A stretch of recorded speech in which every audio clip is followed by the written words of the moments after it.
त्यांच्या ओळखीचे तर आहेतच, पण त्यांना आपल्या योजनेविषयी माहिती पण आहे आणि त्यांना सेवा सहयोग खूप काही नवीन नाही आहे.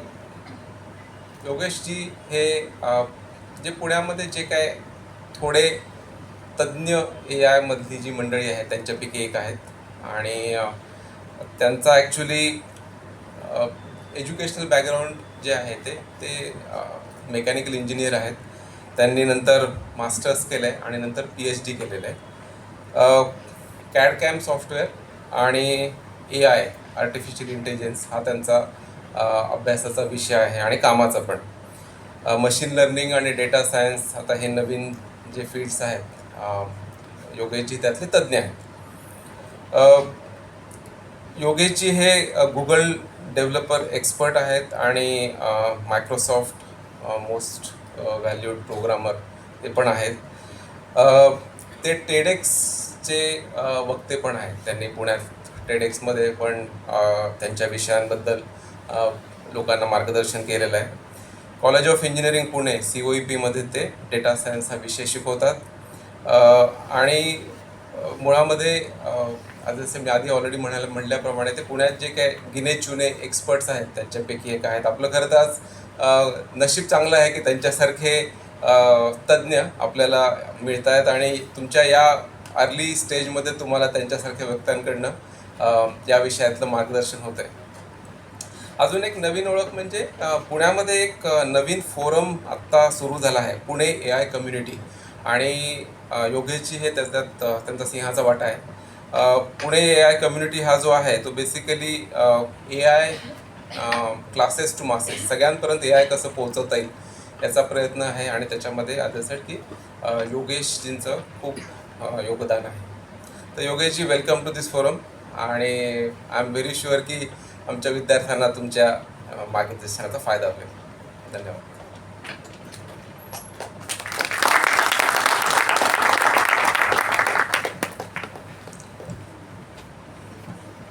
आज आपण अशा एका विषयावर चर्चा करणार आहोत जो भविष्यातील करिअर घडवणारा, नवीन संधी निर्माण करणारा आणि संपूर्ण जग बदलणारा आहे. तो विषय म्हणजे career in data science and artificial intelligence. आणि या फ्युचरच्या दुनियेत आपल्याला घेऊन जाण्यासाठी आपल्यासोबत उपस्थित आहेत आपले मान्यवर AI तज्ज्ञ डॉक्टर योगेशजी कुलकर्णी. यांना मी विनंती करते की त्यांनी विद्यार्थ्यांना मोलाचे मार्गदर्शन करावे.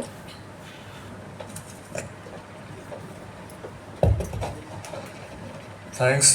Good morning. पहिल्यांदा काही प्रश्नांनी सुरुवात करतो. प्रेझेंटेशन होईलच, म्हणजे प्रेझेंटेशन इंग्लिशमध्ये असलं तर मी मराठीतच बोलेन, ठीक आहे ना?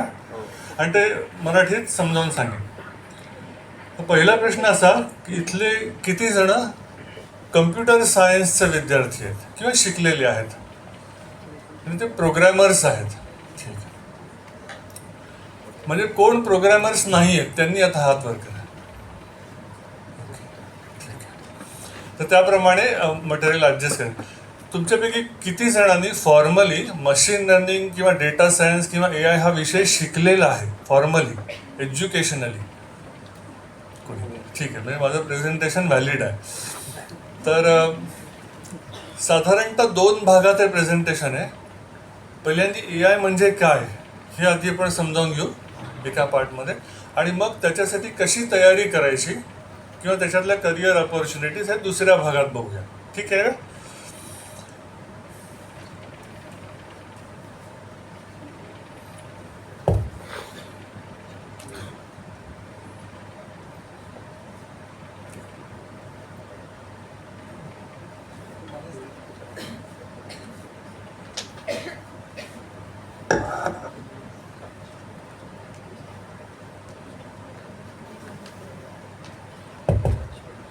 आपल्याकडे काही औद्योगिक क्रांती म्हणजे इंडस्ट्रियल रेव्होल्युशन झाल्या. फार जी पहिली झाली ती होती स्टीम इंजिनमुळे. सगळ्यांना आठवत आहे का?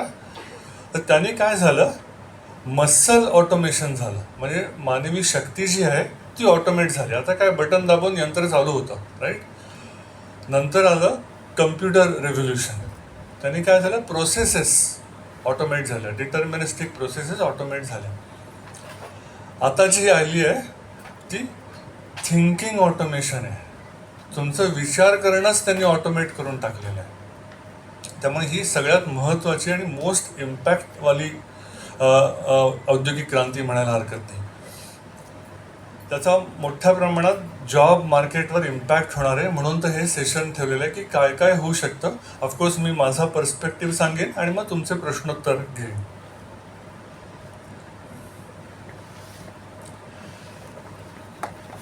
ही जी क्रांती आहे ना ती अशी व्यवस्थित एका गतीने वर चालली आहे असं वाटतं कदाचित आपल्याला, पण तसं नाही आहे.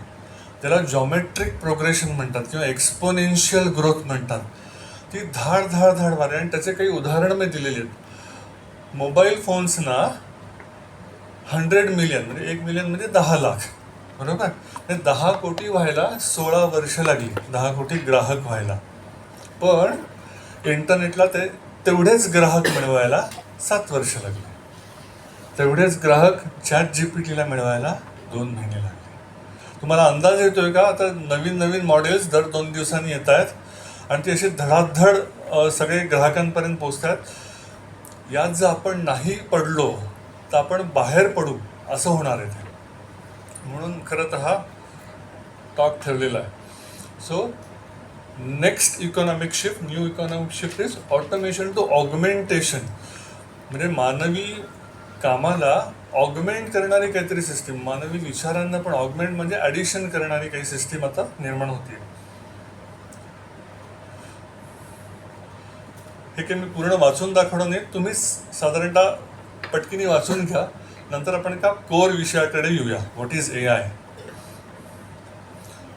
या वेव्स येत गेलेल्या आहेत.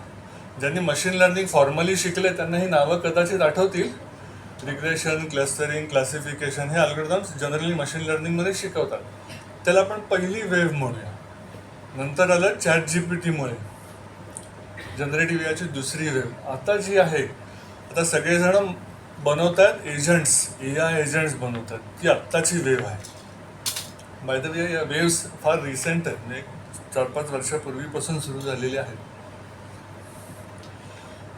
त्याचं मी साधारणतः आयडिया दिली की जे मेकॅनिकल काम होतं ते पहिल्या औद्योगिक क्रांतीने नेलं, जे रिपिटेटिव्ह कम्प्युटरचंच काम होतं ते कम्प्युटर क्रांतीने नेलं. आता मेंटली पण जे रिपिटेटिव्ह टास्क आहेत की आपण असं करायचं, इकडनं मेल पाहिजे, इकडे याला पाठवायची, थोडेसे शब्द टाकायचे, हे सगळं पण आता ऑटोमेट होणार आहे. त्यामुळे जे मराठीत जरा वाईट शब्द आहे त्याला पाट्या टाकण्याची जी कामं करतात, बौद्धिक पाट्या टाकणे, ते पण आता ऑटोमेट होणार आहे. तर आपण आपला जॉब असा असायला पाहिजे की त्याच्यावरचा थोडासा जॉब असायला पाहिजे, नॉर्मल रिपिटेटिव्ह वर्क करण्याचा जॉब नाही. तर साधारणतः काय उरेल याचं बेसिक आयडिया दिलेलं आहे. जिथं ह्युमन टच आहे, खूप चांगल्या प्रमाणात क्रिएटिव्हिटी आहे, ते जॉब्स मात्र राहतील, असं एक बेसिक आयडिया आहे. हे डिफरंट आस्पेक्ट्स सध्याच्या युगाचे आहेत. AI डेल्यूज म्हणजे वादळ, स्टॉर्म. AI मुळे सगळीच क्षेत्र, म्हणजे तुम्ही कॉम्प्युटर सायन्सचे असाल नसाल डझंट मॅटर, सगळ्या क्षेत्रात इन्क्लुडिंग आर्ट्स आणि मेडिसिन, आयुर्वेदिक डॉक्टर पण सगळ्यांकडे आता AI येणार आहे. तो डेल्यूज झालेला आहे. त्याला फायदा होणारी गोष्ट अशी झाली की डिजिटायझेशन झालेलं आहे. कम्प्युटरला काहीही वापरायचं झालं तर डेटा डिजिटल फॉर्ममध्ये लागतो. नुसतं कोणीतरी काही मनात विचार आला आहे तर त्यांनी काही होत नाही. तर डिजिटायझेशनमुळे तो डेटा पण अवेलेबल व्हायला लागला आहे. आणि हे सगळं साधारणतः क्लाउड बेस्ड असल्यामुळे रिमोट वर्क पण शक्य. हे बेसिक 3 फिनॉमिनन टेक्नॉलॉजिकली झालेले आहेत.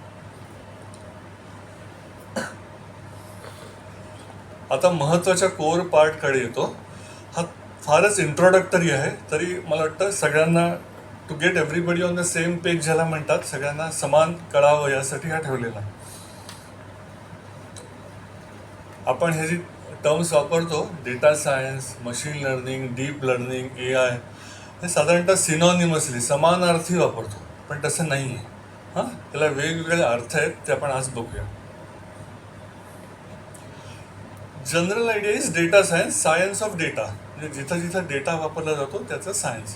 पूर्वी त्याला स्टॅटिस्टिक्स म्हणायचं, तेही डेटा रिलेटेड सायन्स आहे. पण आपण याचा जास्त उकल करूया.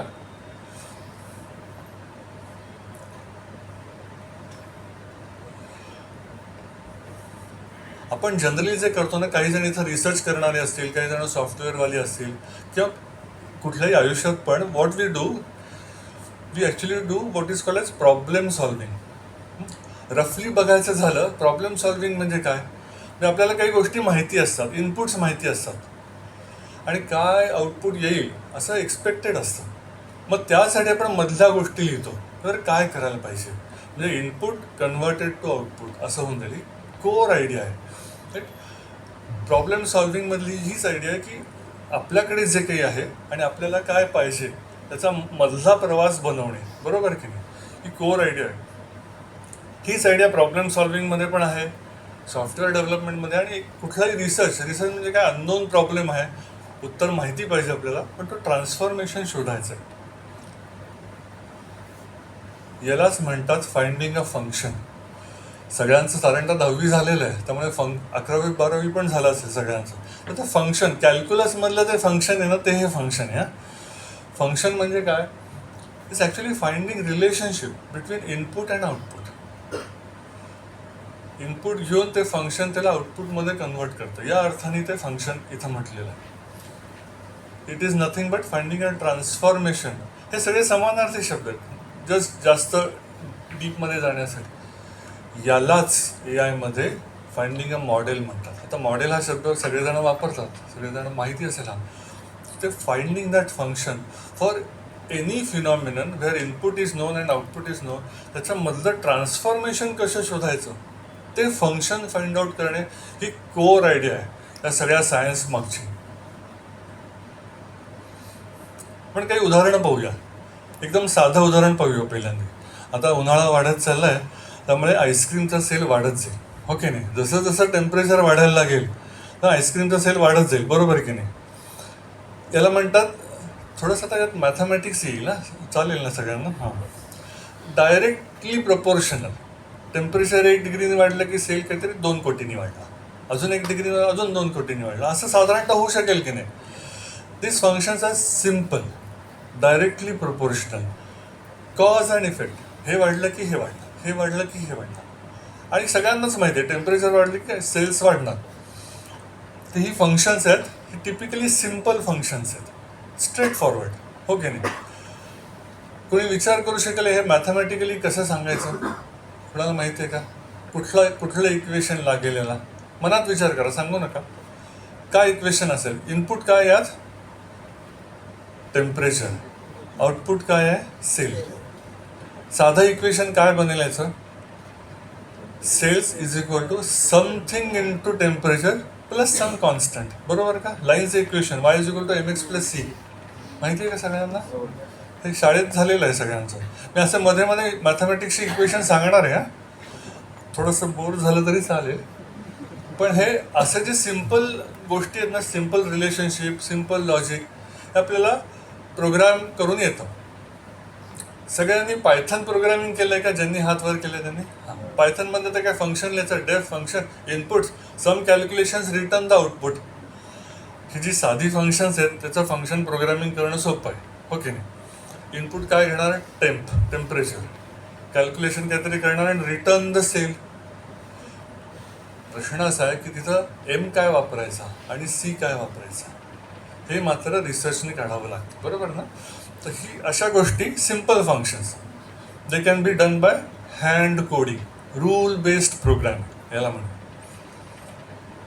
काही फंक्शन्स कॉम्प्लेक्स असतात. आता एखाद्या कंपनीचा किती सेल होईल किंवा किती रेव्हेन्यू येईल, म्हणजे ते किती विकतील एखादं प्रॉडक्ट, यात काय प्रत्येक कर्मचाऱ्याची प्रॉडक्टिव्हिटी किती, मालकाचं काम किती, याच्यावरच फक्त अवलंबून आहे, 1000 गोष्टीवर अवलंबून आहे. तर कंपनीच्या आतल्या गोष्टी आणि कंपनीच्या बाहेरच्या गोष्टी पण अवलंबून आहेत. इन जनरल इकॉनॉमिकल फॅक्टर्स पण त्याच्यावर अफेक्ट करतात, हो की नाही. त्यामुळे ही फंक्शन्स कॉज आणि इफेक्ट जरी असली तरी खूप कॉम्प्लेक्स आहेत. हे पटतंय का सगळ्यांना, एकदम कॉम्प्लेक्स फंक्शन्स आहेत, टू मेनी व्हेरिएबल्स. आता याचा जर प्रोग्राम लिहायला बसलं तर कसं व्हायचं, किती व्हेरिएबल इनपुट घेणार, काय करणार. तर हा जो प्रॉब्लेम आहे तो आपण ॲड्रेस करायचा प्रयत्न करतो artificial intelligence, where things are complex, where rule based programming is not possible or very difficult. To do. बरोबर. इथं ते इक्वेशन्स काढणंच एकदम जिकिरीचं काम आहे. आता थोडीशी प्रश्नोत्तर. सगळ्यांना हे पहिलं इक्वेशन माहिती आहे का? E = mc². आता मी प्रश्न विचारणे, हात वर करायचा.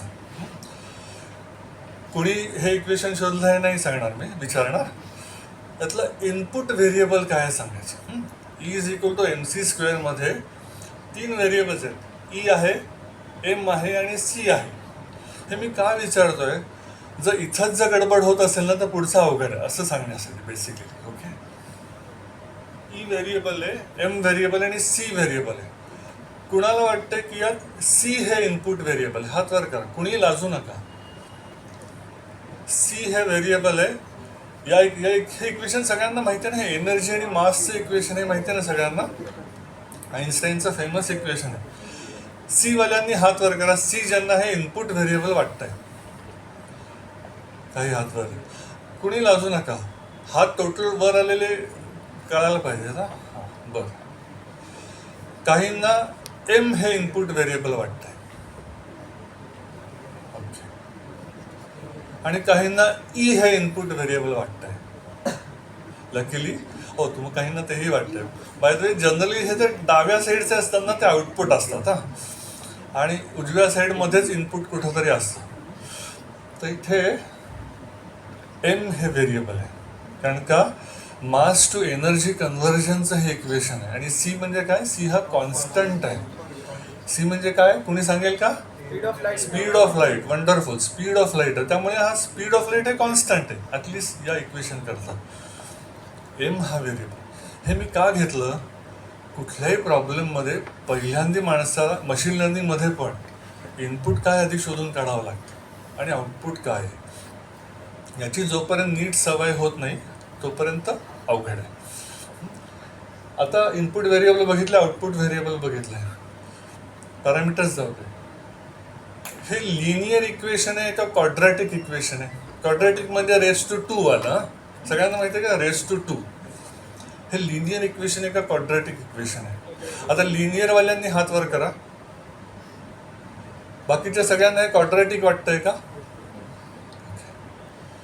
तर हे लिनियर इक्वेशन आहे. कोणी सांगेल का लिनियरवाल्यांनी? मोठ्यांनी सांगा, का हे लिनियर आहे? C वर रेस टू 2 करा, रेस टू 3 करा, रेस टू 25 करा, doesn't matter, it's a constant. त्यामुळे त्याच्यावर ते त्याचा टाईप. आणि मी अगेन काय विचारलं, काही मशीन लर्निंग अल्गोरिदम्स हे लिनियर इक्वेशनसाठी असतात, काही हे नॉन लिनियर इक्वेशनसाठी असतात. हे बेसिक मॅथमॅटिक्स कळणं अत्यंत गरजेचं आहे. आपण AI म्हणतो, पण ही बेसिक आयडिया पाहिजे. All right. खूप नाही विचारत आता. आत्तापर्यंत पाहिलं आपण simple equations, simple functions, complex function. अजून एक प्रकार असतो ज्याला प्रोबॅबिलिस्टिक फंक्शन म्हणतात. म्हणजे ज्याचं आउटपुट हेच येईल किंवा तेच येईल असं सांगता येत नाही. हे येण्याची शक्यता इतकी आहे आणि हे येण्याची शक्यता इतकी असं सांगावं लागतं. आणि त्यातलं सगळ्यांना माहिती असलं उद्या पाऊस पडेल का नाही पडेल का असं खात्रीलायक सांगता येत नाही. 80% शक्यता आहे की पाऊस पडेल असं सांगतात ना हवामान खातं. तर यांना म्हणतात प्रोबॅबिलिस्टिक फंक्शन्स. आता एक उदाहरण दाखवलं मी. एखादी इमेज पाहून, एखाद्या मेडिकल स्कॅन पाहून हा ट्युमर बेनाईन म्हणजे नॉट हार्मफुल किंवा मॅलिग्नंट हार्मफुल आहे की नाही असं सांगता येतं. अगेन हे मी का इक्वेशन घेतलं, का फंक्शन घेतलं? Almost all machine learning, all deep learning is probabilistic, म्हणून हे उदाहरण घेतलं. या कन्सेप्टची कम्फर्ट पाहिजेच आपल्याला. कुठलंही उत्तर मशीन लर्निंग जे देतं किंवा डीप लर्निंग देतं ते 100% सांगत नाही की हेच उत्तर आहे. 80% हे आहे आणि 20% हे आहे. याची फॅमिलिअरिटी पाहिजे. पहिला भाग हा असाच थोडासा अकॅडमिक असणार आहे आणि मग पुढं करिअरमध्ये काय करायचं हे सांगणार आहे. डोंट वरी. तर अजून एक सगळ्यांना माहिती असलेली गोष्ट म्हणजे आपण चेस खेळतो, सगळ्यांनी चेस खेळलेला आहे. एखाद्या पोझिशनमध्ये पुढची मूव्ह कुठली करायची. आता ही मूव्ह करायला 10 मूव्ज अवेलेबल आहेत माझ्याकडे. पण कुठली घ्यायची सो दॅट मी जिंकेन. इथंच खरं तर इंटेलिजन्स आला आणि त्याची प्रोबॅबिलिटी आहे. मला 100% माहीत नाही की बाबा हे केलं की मी नक्की जिंकणार. आता शेवटच्या वेळेला ठीक आहे, चेकमेटच्या वेळेला, पण जरा आधी हे प्रोबॅबिलिस्टिक फंक्शन हे कॉम्प्लेक्स फंक्शन आहे, कारण का मूव्सचे प्रकार खूप आहेत. अशा गोष्टींसाठी मशीन लर्निंग आणि डीप लर्निंग आहे. ओके, आणि ते कसं करायचं त्याचा एक स्पेशल टाईप आहे, ते सांगेन नंतर. चेस खेळायला म्हणून डोकं लागतं, हो की नाही? त्यालाच आपण इंटेलिजन्स, ह्युमन इंटेलिजन्स म्हणतो, हो की नाही? आता तीच गोष्ट सॉफ्टवेअर करायला लागली तर त्याला आपण आर्टिफिशियल इंटेलिजन्स म्हणायचं. That's it. हे simple definition. Whatever we consider as intelligent, if software starts doing it, then that is artificial intelligence. Okay, हे कसं एक्सपर्टीज कशी येते आपल्याला पण? आपण बरेच कन्सेप्ट पुस्तकं वाचतो, हे करतो, कन्सेप्ट बघतो, काय मूव्सचे पॅटर्न्स आहेत हे बघतो. आणि दुसरं म्हणजे आपण लोकांचे खेळ पण पाहतो, पास्ट गेम्स, हो की नाही? लोक ती पण स्टडी करतात. तुम्ही तो मॅग्नम कार्लसचा एक इंटरव्ह्यू पाहिला का? सगळ्यांनी पहा, नोट डाऊन करा. त्याला अशी बोर्ड पोझिशन दाखवली की तू सांगतो तू हा 1962 वाला गेम आहे, एवढं त्याला माहिती असतं, एवढी त्याची मेमरी शार्प आहे. तो basically intelligence is built by lot of training and studying past games. या पास्ट गेम्सला म्हणजे पास्ट एक्सपिरियन्सला डेटा म्हणायचं. So the intelligence that was built in the past is used for training now. बरोबर का? तुमच्यापैकी किती जण असं करतात माहिती नाही, पण परीक्षा आली की 2 प्रकारे अभ्यास करता येतो. एक कन्सेप्च्युअल अंडरस्टँडिंग, अगदी मोठी मोठी पुस्तकं घेऊन त्यातला नीट कन्सेप्ट समजून घेऊन करणे. खूप कमी जण असं करतात. आणि काही जण करतात शेवटच्या आठवड्यात FAQs नवनीत बघ टाईप काहीतरी आणायचं, ते प्रश्नोत्तर बघायचे किंवा पास्ट पेपर्स सोडवायचे. आपल्याकडचे शिक्षक पण साधारणतः त्यातलंच घालतात, बरोबर का? तर हा जो दुसरा प्रकार आहे तो मशीन लर्निंगसाठीच आहे. पूर्वीची सगळे पॅटर्न्स त्याच्याकडनं तो शिकला की तसेच झाले तर त्याला चांगलं जमतं, पण अचानक एकदा उलटा सुलटा काहीतरी आला की त्यालाही जमत नाही. तर हे दुसऱ्या प्रकारचं जे लर्निंग आहे ना, ते मशीन लर्निंग सारखं लर्निंग. All right. काही गोष्टी दिलेल्या आहेत, जसं म्हटल्याप्रमाणे चेस हे आपण एक उदाहरण घेतलं. चेसचा इंटेलिजन्स बिल्ड करण्यासाठी जे आपण करतो past game study, that similar thing happens in AI. AI is also trained on past experiences, past information, that is called as data. Okay? All right. जरा क्विकली जातो मी, पटपट तुम्हीच वाचू शकाल, मी ते सगळं वाचत नाही बसणार.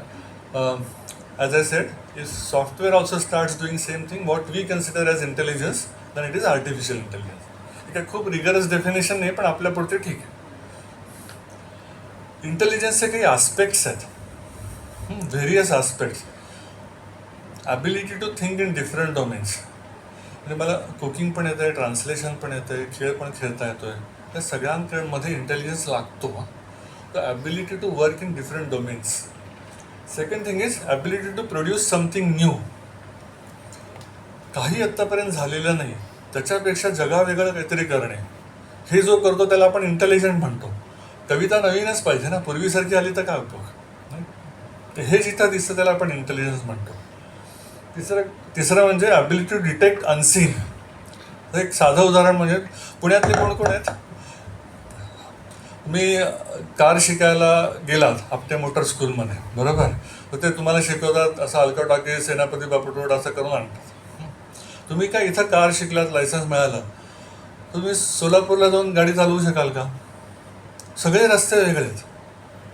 तरी तुमचं जे इंटेलिजन्स जे बिल्ड झालेलं आहे, you have understood how it works. त्यामुळे तिथेही शिकणे, ability to work on something unseen. आणि of course adding to the knowledge. आत्तापर्यंत मला एवढं माहिती होतं, अजून पण हे माहिती घेण्याची ॲबिलिटी. मी उदाहरण इंटेलिजन्सची का दिली ही? हे सगळं AI करायला लागलं आहे. काही माणसांना पण हे त्यातल्या काही गोष्टी येत नाहीत. AI करायला लागला आहे म्हणून तो इट हॅज बिकम इंटेलिजंट. म्हणून हे उदाहरण घेतलं. त्यातल्या 3-4 स्लाईड या प्रेझेंटेशनमधल्या फार महत्त्वाच्या आहेत. त्यातली ही पहिली. बाकी सगळं तुम्ही विसरलात तरी चालेल, रेकॉर्डिंग आहेच आहे. ही पहिली स्लाईड. याच्यात 2 गोष्टी आहेत. आता इथं मी प्रश्न विचारणार आहे. एक्स ॲक्सिसला काय दाखवलं आहे, कोणी सांगेल का? इयर दाखवलं आहे, वर्ष. साधारणतः मागच्यांनी उत्तर द्यायला हरकत नाही. आता हे 3 बॉक्सेस दाखवले आहेत, एका आत एक आहेत. पहिला बॉक्स आहे आर्टिफिशियल इंटेलिजन्स. आत्ता आपण बघितलं AI म्हणजे काय. Human intelligence done by software is artificial intelligence. त्याचा सबसेट म्हणतात त्याला. या सेटचा सबसेट आहे मशीन लर्निंग. जिथं जिथंही डेटा रिलेटेड टेक्निक्स वापरतात AI साठी, त्याला मशीन लर्निंग म्हणतात. टिपिकली ही स्टॅटिस्टिकल टेक्निक्स असतात. Within machine learning there is another subset called deep learning. याच कामाकरता, डेटा रिलेटेड कामाकरता जर तुम्ही न्यूरल नेटवर्क्स वापरली तर त्याला डीप लर्निंग म्हणतात. या तिन्ही शब्दांचे अर्थ कळले का आता? AI म्हणजे bigger umbrella, subset is machine learning, subset of that is deep learning. तर आजपासून पुढे ही तिन्ही टर्म सिनॉनिमसली, समानार्थी वापरायची नाहीत. न्यूरल नेटवर्क वापरलं तर डीप लर्निंग म्हणायचं, नाही तर नाही म्हणायचं. आता प्रश्न हा आहे, इथे एक आर्टिफिशियल इंटेलिजन्सचा पेल ग्रीन, फिकट हिरवा जो पार्ट दाखवला आहे, तो असा AI आहे की जो मशीन लर्निंग नाही आहे, म्हणजे डेटा रिलेटेड नाही आहे. त्याला काय म्हणायचं? आला का प्रश्न लक्षात? मशीन लर्निंग हा डेटा रिलेटेड अल्गोरिदम्स आहेत. डीप लर्निंग हे त्यासाठीच पण न्यूरल नेटवर्क. पण म्हणजे असं पण AI आहे जे डेटा रिलेटेड नाही आहे. याला काय म्हणायचं? एनीबडी? असं तुम्ही पाहिलंय का कधी? The first row will remember. ते त्यांच्या काळातलं आहे. काळ पण दिलेला आहे. त्याला काय म्हणायचं? त्याला म्हणतात एक्सपर्ट सिस्टीम्स. एक्सपर्ट सिस्टीम म्हणजे ते सगळ्या हँड कोडेड असतात, त्यांना डेटा लागत नाही, पण ते AI सारखं काम करतात. म्हणजे हँड कोडेड चेसचा प्रोग्राम पण होता आमच्या लहानपणी. हँड कोडेड चेस म्हणजे intelligence. Hand coded poem generator पण होता, पण ते सगळं रूल बेस्ड होतं. तो रूल बेस्ड AI पण असतो आणि non rule based, data based AI पण असतो. हे सांगण्यासाठी ही स्लाईड महत्त्वाची आहे.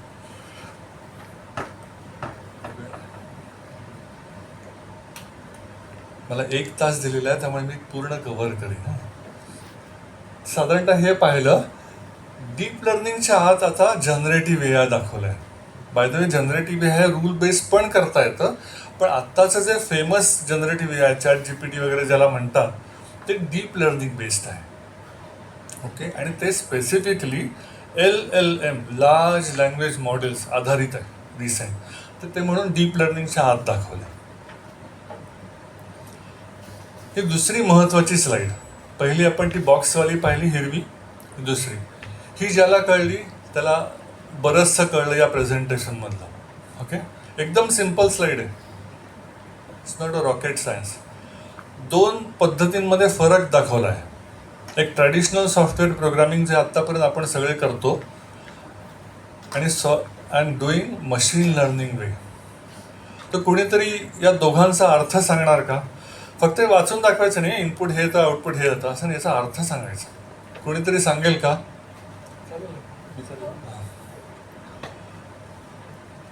मोठ्यांनी सांगायला हरकत नाही. या दोघांमधला फरक सांगायचा आणि इनपुट आणि आउटपुट फक्त सांगायचं नाही, अर्थ सांगायचा. मोठ्यांनी सांगितलं तरी चालेल, मी रिपीट करीन.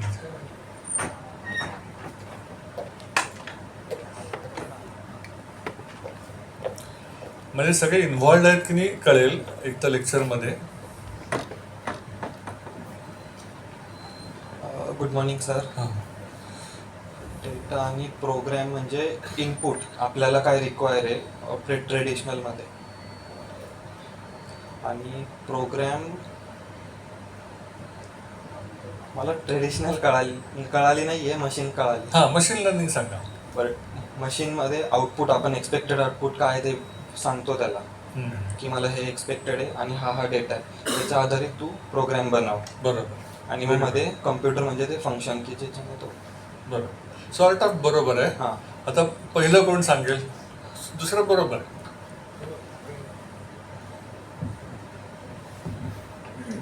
म्हणजे सर गुड मॉर्निंग सर, तुम्ही जसं सांगितलं ट्रेडिशनलमध्ये आपण डेटा द्यायचा आणि स्वतः हँड कोड बरोबर द्यायचा आणि मग तो आउटपुट जनरेट करा. Very good. सो पहिल्यामध्ये आपण जे आतापर्यंत ट्रॅडिशनल प्रोग्रामिंग काय करत आलो, इनपुट माहिती आपल्याला, आपणच प्रोग्राम लिहिणार की ते कसं कन्व्हर्ट करायचं, आपणच ते फंक्शन लिहिणार आणि ते फंक्शन कम्प्युटरला देणार आणि कम्प्युटर त्याचं आउटपुट जनरेट करेल. बरोबर का? This is how it works, use to work. Machine learning is dramatically diametrically opposite. तुम्ही त्याला इनपुट पण द्यायचं आणि आउटपुट पण द्यायचं. मला काय पाहिजे, आउटपुट कसं निर्माण झालं, पास्ट, पूर्वीचं आउटपुट द्यायचं. या सिच्युएशनला पूर्वी काय आलं होतं, मग तो त्यातलं लॉजिक शोधून काढतो. मला यातला फरक कळला का? केवढं भारी टेक्निक आहे. इनपुट आणि आउटपुटमधलं रिलेशनशिप तो शोधून काढतो, म्हणजेच तो फंक्शन शोधून काढतो, म्हणजेच तो मॉडेल जनरेट करतो. आलं का लक्षात? साधं उदाहरण घेऊया. उद्या पाऊस पडेल का? साधारणतः 2 व्हेरिएबल्स आहेत आपल्याकडे इनपुट. समजा प्रेशर आणि टेम्परेचर किंवा ह्युमिडिटी, 3 धरूया. प्रेशर, टेम्परेचर, ह्युमिडिटी असं असेल तर उद्या पाऊस पडेल का, हा आपला प्रॉब्लेम आहे. तर कोणीतरी रिसर्च सायंटिस्ट येतील, आपल्याकडे बऱ्याच संस्था आहेत तशा, तर ते इक्वेशन काहीतरी टाकतील आणि मग आउटपुट करतील येस ऑर नो. बरोबर? हे झालं ट्रॅडिशनल वे ऑफ प्रोग्रामिंग. पण त्यासाठी तुम्हाला सगळं मधला रिसर्च माहिती पाहिजे, इक्वेशन्स माहिती पाहिजेत. ते जर माहिती नसेल तर काय करायचं, मशीन लर्निंग वे. पूर्वी 10 वर्षात प्रेशर, टेम्परेचर आणि ह्युमिडिटी, एका दिवशी असं असताना पाऊस पडला का, असं असताना पाऊस पडला का, येस नो येस नो, असा मी 1 मिलियन रेकॉर्ड्स त्याला दिले. हे समजतंय का? बघा, हे सगळ्यात फंडामेंटल आहे. तर तोच शोधून काढतो ही इक्वेशन्स. त्याला म्हणतात कोरिलेशन, रिलेशनशिप शोधून काढतो. This is the power of machine learning. मला रिसर्च माहिती असण्याची गरजच नाही. So any XYZ guy who doesn't know anything can build a model. म्हणजे काय, कॅन बिल्ड अ फंक्शन. त्याला फक्त डेटा द्यायचा. इथं मी थांबतो, इथं प्रश्न घेतो मी. हे जर समजलं तर पुढचा आवड. ओके, हा फरक कळला का तुम्हाला? मला रिसर्च, इक्वेशन्स काही माहिती असण्याची गरजच नाही. मला फक्त डेटा द्यायचा आहे. And the computer figures out the logic. Computer gives me the program. नंतर प्रश्न तर असतीलच, पण आत्ता असतील तर विचारा, कारण का दिस इज फंडामेंटल. हा फरक समजलाच पाहिजे. सगळं machine learning, deep learning, AI आजकालचं हे दुसऱ्या प्रकारातलं आहे. त्याला डेटा लागतोच, त्याशिवाय त्याला ट्रेन करता येत नाही. मग ज्या कंपन्यांकडे डेटा नाही आणि AI करतात म्हणतात तर खोटं बोलतायत. हो की नाही? असा अर्थ झाला. पुढं जातो मी, कोणाला समजलेलं दिसतं, त्यामुळे काय प्रश्न नाही. हा मशीन लर्निंगमध्ये 3 प्रकार आहेत. फक्त टचअप ऑन करतो. आपण ज्याला म्हणतो इनपुट पण द्यायचं आणि आउटपुट पण द्यायचं, त्याला म्हणतात सुपरवाइज्ड मशीन लर्निंग. ओके, त्याचं अनसुपरवाइज्ड पण असतं, म्हणजे फक्त इनपुट दिलं, माझ्याकडे आउटपुट नाहीच आहे, तसा पण एक प्रकार आहे. त्याच्याकडनं फक्त ग्रुपिंग करता येतं. आता बघायची गरज नाही. आणि रिइन्फोर्समेंट लर्निंग म्हणजे फक्त खूप ट्रेनिंग डेटा न देता असं केलं तर चांगलं रे बाबा, असं केलं तर तुम्हाला फटका पडेल, पेनल्टी अँड रिवॉर्ड असं सांगता येतं त्याला. टिपिकली गेम डिझाईनमध्ये रिइन्फोर्समेंट लर्निंग वापरतात. हे मशीन लर्निंग कुठे वापरतात? Problems with high dimensionality. याचा अर्थ समजून घेऊ. जिथे डायमेन्शनॅलिटी म्हणजे हा ॲक्च्युली मॅथमॅटिकल टर्म आहे. खूप व्हेरिएबल्स असतील. आपण पाहिलं तर बिझनेसवाला एक्झाम्पल, खूपच व्हेरिएबल्स. इवन उद्या पाऊस पडेल का हे 3 व्हेरिएबलनी नाही चालत, कदाचित 1600 व्हेरिएबल्स असतील. हो की नाही? उद्या पाऊस पडेल की नाही ठरवण्यासाठी. जिथं जिथं प्रॉब्लेममध्ये खूप व्हेरिएबल्स आहेत तिथे मशीन लर्निंग सुटेबल. आत्ताच पाहिलं आपण, 1600 व्हेरिएबल्स असते तर कुठं प्रोग्राम लिहिणार आणि किती जण प्रोग्राम लिहिणार? नाही शकत. त्यापेक्षा 1600 व्हेरिएबल्सचे डेटा आणि पाऊस पडेल की नाही असं जर मी त्याला दिलं तर तो काढतो ना उत्तर बरोबर, रिलेशनशिप काढतो. दुसरं म्हणजे it is difficult to do it manually, right. Third thing, हे सगळ्यात अवघड स्टेटमेंट आहे.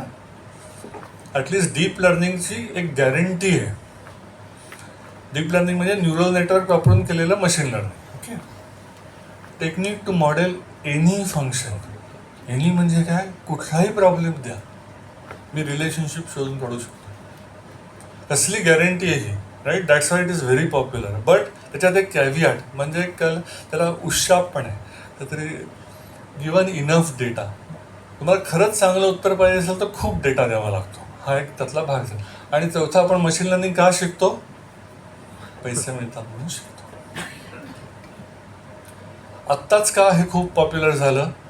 मशीन लर्निंगला काय लागतं? Data. Flood of data available. आपल्याला डेटा वाटतं की आपण टेबलमध्ये दिलेला डेटा असंच आहे असं नाही. इंटरनेटवरचा पण डेटा. तुम्ही चॅट्स करता, तुमच्या मशीन्समध्ये कारमध्ये सेन्सर्स असतात, त्याचा डेटा. सगळीकडे डेटा येतो. What ever is represented numerically digitally is now data. So there is a flood of data. हे लागतं. आता हे सगळा डेटा प्रोसेस करायला कम्प्युटेशन पाहिजे, म्हणजे कम्प्युटरची पॉवर पाहिजे. काही वर्षापर्यंत काय होतं, तुमच्या लॅपटॉपमध्ये किती पॉवरची चिप आहे त्याच्यावर सगळं अवलंबून असायचं. पण आता बिकॉज ऑफ क्लाउड म्हणजे काय, कुठेतरी असलेली कम्प्युटर्स, डेटा सेंटर्समध्ये असलेले. So if you have money you have near infinite computational power available to you. एका लॅपटॉपवरनं कनेक्ट करायचं AWS GCPला का कुठंतरी, ते मशीन तुमच्यासाठी अवेलेबल आहे. So availability of computer power, computing power. Third thing is algorithms पण फुकट यायला लागलेत. कुणी सायकिट लर्न वापरलं इथे? सायकिट लर्न, वंडरफुल. टेन्सरफ्लो, पायटॉर्च, हे सगळ्यांनी शिकायचं. मी नंतर सांगणारच आहे. हे सगळे फ्री अल्गोरिदम्स आहेत, नो एक्सक्यूज. आणि मग इंडस्ट्रीला हे पाहिजेच आहे. कारण का काय झालं आहे, एवढे कॉम्प्लेक्स प्रॉब्लेम आधी सॉल्वच होत नव्हते, ते आता सॉल्व व्हायला लागले. तर त्यासाठी देर is a demand for data science. आता डेटा सायन्स मी टर्मिनॉलॉजी कॉमन म्हणून वापरले, पण मशीन लर्निंग बेस्ड थिंग्स. हे काय मी वाचणार नाही, पण जनरली तुम्ही बघाय हे आजकालचं फॅड नाही आहे. हे 1955-56 डार्टमाउथ कॉन्फरन्स झाली होती, तेव्हापासूनची सुरुवात आहे. तेव्हा ती टर्म आली. बाय द वे हे प्रेझेंटेशन मी अमोलकडे दिलेलंच आहे, you can take it from him. म्हणजे काही लिहून घेण्याची गरज नाही. असा त्याचा हा प्रवास आहे. आणि ऑफकोर्स प्रवास चालूच आहे.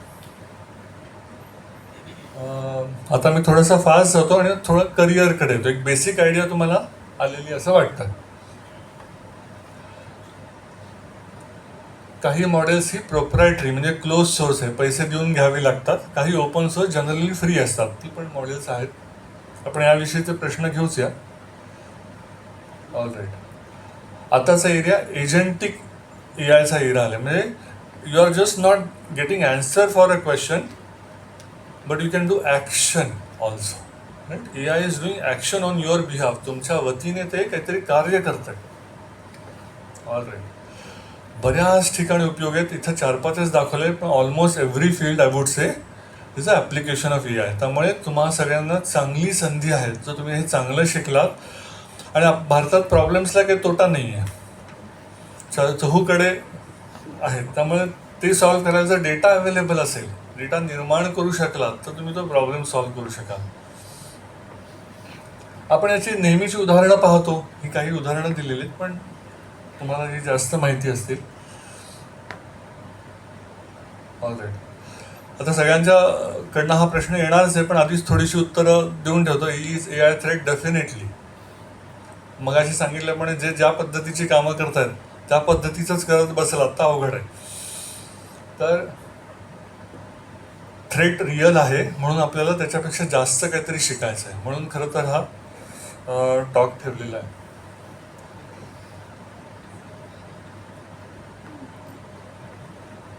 AI हे साधारणतः सॉफ्टवेअरमधलं पाहिलं, पण त्याचा एक अवतार फिजिकल वर्ल्डमधला रोबोट्स जर आले तर ते फिजिकल कामं पण ऑटोमेट करू शकतील. असा जो भाग आहे तो फिजिकल रेल्ममधला आहे. All right. Which jobs are going to get replaced? Typically repetitive jobs. Right. त्यामुळे आपण अशी साधी कामं नाही करायची. कालांतराने काय होणार आहे? हे होणार आहे. आपण with A I as an assistant सगळ्यांनी ए आय, आमच्या लहानपणी कॅल्क्युलेटर आले तेव्हा बराचसा हल्लागुल्ला झाला होता, का तुम्ही कम्प्युटर हे कॅल्क्युलेटर वापरताय, तुम्हाला पाढेच येणार नाही, तुम्ही मंद व्हाल. असं काय नाही, आता नंतर ते कालांतराने नाही झालं. मी ते स्लाईड रूल वापरणे, लॉग बुक वापरणे, मल्टिप्लिकेशनसाठी हे पण केलं आहे. पहिल्या रोलला माहिती असेल हे सगळं, राईट. पण आता तसं काही वाटत नाही. लोक कॅल्क्युलेटर वापरतात, परीक्षेत पण कॅल्क्युलेटर अलाउड आहे, राईट. हळूहळू याचं असंच होणार. आत्ता म्हणतील हे काय तुम्ही वापरताय, ईमेल लिहिण्यासाठी पण ChatGPT वापरता का, असं काही नाही. ते नंतर सुरळीत होणार आहे. सो ए आय न वापरणं हाच गुन्हा होईल. कारण का दुसरा जो आहे तो रिलेटिव्हली थोडासा कमी शिकलेला असेल आणि ए आय वापरत असेल तर तुमच्या पुढं जाईल. त्यामुळे आपण मागं नाही पडायचं यासाठी. त्यामुळे भरपूर वापर करून घ्यायचा, फक्त आपली बुद्धी गहाण नाही ठेवायची. तिथे काय चाललंय ते नीट बघायचं. All right. बऱ्याच गोष्टी अजून ए आयला करणं शक्य नाही आहे. तुम्हाला वाटलं तर कदाचित सेल्फ प्रमोशन वाटेल, पण माझा पॉडकास्ट रिसेंटली आलेला आहे.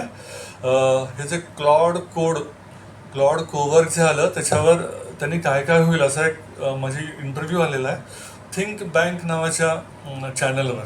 तो तुम्हाला सापडला तर तो नंतर बघा. तर त्यात याविषयी पण आहे की काही गोष्टी ए आयने शक्य होणार आहेत आणि काही गोष्टी ए आयने शक्य नाही होणार. तर त्याचं त्यात विवरण आहे. All right.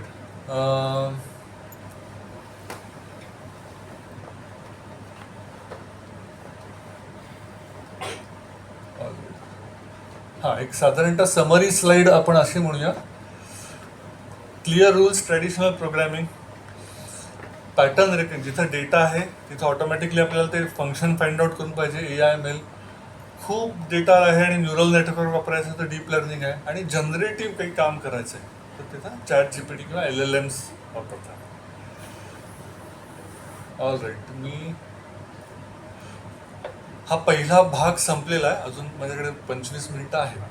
तर मी करिअर रिलेटेड काहीतरी बोलेन, पण याचा अर्थ कोणाला कळला आहे? एकदम साधं वाक्य. आणि मग मी करिअर रिलेटेड पुढच्या स्लाइड्स आहेत त्याच्याकडे जाईन. थेअरी संपली, हुश. आता काही प्रॉब्लेम नाही. All models are wrong. आत्ता आपण एक अर्धा तास मॉडेल्सविषयीच बोललो, पण यांचं हे असं प्रतिभावान वाक्य आहे, all models are wrong but some are useful. याचा कोण अर्थ सांगू शकेल? थोडासा डीप सेंटेन्स आहे.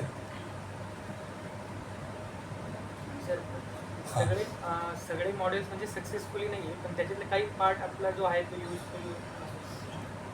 हा नाही ॲस्पेक्ट त्यातला. सक्सेसफुल आहेत नाहीत हा भाग वेगळा.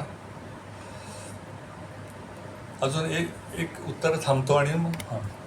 जे आपल्या डोमेनमधले आहेत तेच युजफुल आहेत, बाकीचे जे गरजेचे नाही. नाही तसं नाही. हां सांगा. जसं की ChatGPT म्हणतात की चुकीचं आहे, पण त्याचा युजफुल पण आहे ना वापरण्यामध्ये. हां, तशाच अर्थाने, पण याचं ॲक्च्युली फिलॉसॉफिकल अंडरस्टँडिंग आहे. मॉडेल्स म्हणजे हां तुम्ही सांगा. प्रत्येक मॉडेल इम्प्रूव्ह होत राहतात, ते न्यू काही ना काही त्याच्यामध्ये हां. आधीच्यापेक्षा तर चांगलंच आहे. मग आधीचं मॉडेल तसं पण आहे. याचा साधारणतः अर्थ असा माझ्या अर्थाने की मॉडेल्स हे रियालिटीचं रिफ्लेक्शन असतं, पण रियालिटी नसते. It is a map, it is not a train. म्हणजे तो नकाशा आहे, तो भूभाग नाही आहे, तो त्याचं रिफ्लेक्शन आहे इक्वेशनमधलं. ऑल मॉडेल्स आर म्हणून रियालिटीला परफेक्टली मॅच नाही होत. उद्या पाऊस पडेल का हे आम्ही 1600 व्हेरिएबल्सनी काढतोय, पण 1601 व्हेरिएबल असेलच ना कुठेतरी जो हे ठरवेल. रियालिटी सगळी रिफ्लेक्ट होत नाही आपल्या प्रोग्रॅमिंगमध्ये. म्हणून all models are wrong. They are not perfect, पण ते युजफुल आहेत. 1601 व्हेरिएबल्स असले तर मी 1600ने काम करतो ना काहीतरी थोडंसं, म्हणून प्रोबॅबिलिटी आली त्यात की चालेल किंवा नाही चालेल. All right. ठीक आहे का? एक 10-15 मिनिटात संपेल, मग तुमचं प्रश्नोत्तर घे. ठीक आहे. AI मधले रूल्स आता थोडेसे सॉफ्टवेअर सारखेच पण काही ॲडिशनल क्वालिटीजवाले असे यायला लागले, तर त्याचं आपण बघूया. आणि how to prepare for that हे पण बघूया. ठीक आहे का? हा खरं आता करिअर इन डेटा सायन्सचा भाग झाला. वेगवेगळे टर्म्स वापरले जातात. ॲटलिस्ट काही वर्षापर्यंत हे वेगवेगळी लोकं पण होती. पण आता जसं जसे जॉब लॉसेस व्हायला लागलेत तर हे लोक आता मर्ज व्हायला लागलेत, सगळ्यांनी सगळं करायचं टाईप असं व्हायला लागले. पण तरी बेसिकली हे रोल्स आहेत. सगळं नाही वाचत बसणार, पण एक 2 सेकंद थांबेन. डेटा सायंटिस्टनी काय करणं अपेक्षित आहे, हे असं करणं अपेक्षित आहे. असं मी 4-5 स्लाईड दाखवीन, पण नंतरच्या 3 स्लाईड सगळ्यात महत्त्वाच्या त्या दाखवेन. Okay, just go through once, read through. Data scientist काय करतो,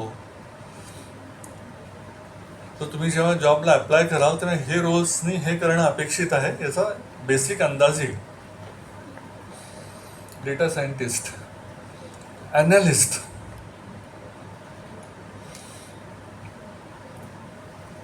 यांना लागणारे टूल्स, लँग्वेजेस, स्किल्स हे तुम्हाला माहिती असेल तर ते. आर्किटेक्ट, जसं सॉफ्टवेअर आर्किटेक्ट असतो तो सिस्टीम डिझाईन करतो की बापरे डेटाबेस आहे, इथं नेटवर्क्स हे आहेत, माझं MVC आर्किटेक्चर असू शकतं कदाचित, कॅश इथं ठेवायची आहे, हे सगळं APIs कुठले ठेवायचे, हे सगळं. पण डेटा रिलेटेड प्रॉब्लेमसाठी जो करतो तो आर्किटेक्ट. इंजिनियर, जसा सॉफ्टवेअर इंजिनियर तसाच डेटा इंजिनियर, पण he works on data, not just traditional programming. All right. पूर्वी डेव्हऑप्स असायचं. डेव्हऑप्स कुणाला माहिती आहे का? हात वर करा. डेव्हऑप्स म्हणजे काय? Development operation, software CI/CD pipelines असतात. तसंच मशीन लर्निंगसाठी जे करतात त्याला ML ऑप्स म्हणायचं. मशीन लर्निंगमध्ये डेटा आणायचा, मॉडेल ट्रेन करायचं, डिप्लॉय करायचं, फीडबॅक घ्यायचा, पुन्हा रिट्रेन करायचं, या सगळ्या सायकल जो मॅनेज करतो. हे बेसिकली रोल्स आहेत ना, ज्याच्या लिंक्डइनवर ॲड्स असतात. बाय द वे, इथे एक कोड आहे की जे लिंक्डइनवर नाही आहे, मी आधीच विचारून घेतो. लिंक्डइनवर नाही आहे, सगळे आहेत असं मी अजून करू का? कारण का हे जॉब्स लिंक्डइनवर जनरली पाहायचे, त्याप्रमाणे तयारी करायची, यासाठी मी जॉब रोल्स सांगितले. All right. ठीक.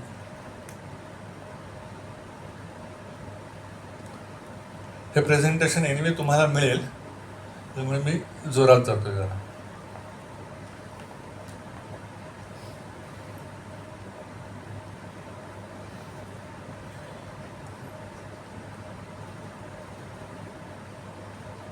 हां, आता 3 महत्त्वाच्या गोष्टी आल्या त्या मी आधी समजावून सांगतो आणि मग एक दाखवतो. तर माझ्या मते there are 3 personage in AI job market किंवा AI रिलेटेड 3 पर्सोनाज. पर्सोनाज म्हणजे व्यक्तीप्रमाणे 3 पद्धतीच्या व्यक्ती असतात. तर पहिल्यांदा म्हणतो मी युजर लेवल, जे AI वापरतात. त्यांनी AI कसं चालतं, काय चालतं, काही घेणं देणं नाही. आपले आई बाबा प्रॉम्प्ट लिहितात, ईमेल लिहितात, AI वापरणारी लोक. पण त्यांना काय पाहिजे, त्यांना सब्जेक्ट मॅटर एक्सपर्टीज पाहिजे, ते एखाद्या विषयातले तज्ज्ञ पाहिजेत. मग त्यांना ते AI ChatGPT सारखं त्यांच्या कामासाठी वापरता येईल. एखादा आयुर्वेदिक डॉक्टर आहे तर ते कसं प्रिस्क्रिप्शन लिहायचं हे ते विचारू शकतो, पण काय लिहिलं आहे हे बरोबर आहे की नाही पाहण्यासाठी सब्जेक्ट मॅटर एक्सपर्टीज पाहिजे. ऑलमोस्ट सगळी जनता ही AI युजर असू शकते. एक प्रत्येकाचं काहीतरी एक स्पेशालिटी असते, त्या विषयात AI कसं वापरायचं, त्या विषयातले प्रॉब्लेम्स AIनी कसे सोडवायचे, याचा सगळ्यांनी विचार केला पाहिजे. So this is a user persona. तुम्हाला AIचे टूल्स वापरता यायला पाहिजेत. AIचे टूल्स म्हणजे ChatGPT हे साधं टूल झालं, पण आता low code, no code platforms यायला लागलेत. म्हणजे इथं कोडिंग करावं लागत नाही. Low code, no code, drag drop. आता साधे उदाहरण हे ते 3 क्लाउड प्रोव्हायडर्स आहेत. GCP गुगलवालं, अझ्युर मायक्रोसॉफ्टचं, AWS ॲमेझॉनचं. त्या सगळ्यांकडे जनरली स्टुडिओ असतो, AI स्टुडिओ जनरली. त्यात फक्त असे ब्लॉक्स आणायचे, कनेक्ट करायचे की झालं, कोडिंग करावं लागत नाही. व्हिज्युअल प्रोग्रॅमिंग, तुम्हाला प्रोग्रॅमिंगची बॅकग्राऊंड असणं गरजेचं नाही, फक्त सब्जेक्ट मॅटर एक्सपर्टीज पाहिजे. कुठला ब्लॉक आणायचा, कुठनं डेटा आणायचा, मग इथे रिग्रेशन लावायचं की नाही, मग आउटपुट कसं बघायचं, एवढं मात्र टूल वापरणं जमलं पाहिजे. तर हे युजर पर्सोना. दुसरा आहे डेव्हलपर, जे ॲप्लिकेशन्स डेव्हलप करतात AIचे. तुम्ही सगळे प्रोग्रॅमर्स आहात, तर तुम्ही या लेवलचे आहात. म्हणजे तुम्ही सायकिट लर्न वापरायचं, पायथन प्रोग्रामिंग करून सायकिट लर्न, टेन्सरफ्लो, पायटॉर्च वापरून ॲप्लिकेशन्स डेव्हलप करायची ॲग्रिकल्चरसाठी, मेडिसिनसाठी, फायनान्ससाठी. तर हा दुसरा प्रकार, developer level, who they develop applications using AI libraries. आणि तिसरं आहे रिसर्चर लेवल. ते थोडेसे मॅथमॅटिशियन्स असतात, PhDs असतात, जे हे टेन्सरफ्लो लिहितात, ते ॲक्टिव्हेशन फंक्शन्स लिहितात, ते रिसर्च पेपर पब्लिश करतात. तर जनरली आपण सगळे मधल्या डेव्हलपर लेवलला येतो आणि सगळे तर AI युजर्स आहेतच. सो या 3 पर्सोनासाठी साधारणतः काय काय लागतं हे मी 3 स्लाईडमध्ये दाखवीन, पण तुम्ही फक्त आपण सेकंड लेवलला जास्त फोकस करूया. हा आहे user persona. Quickly you can go through.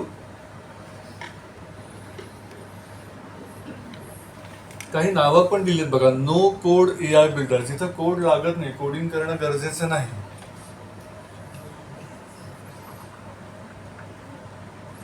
या प्रकारचे जॉब्स खूप येणार आहेत. तर तुम्हाला हे तर बेसिकली तुम्ही तर एज्युकेटेड लोक आहात, तर हे तर यायलाच पाहिजे.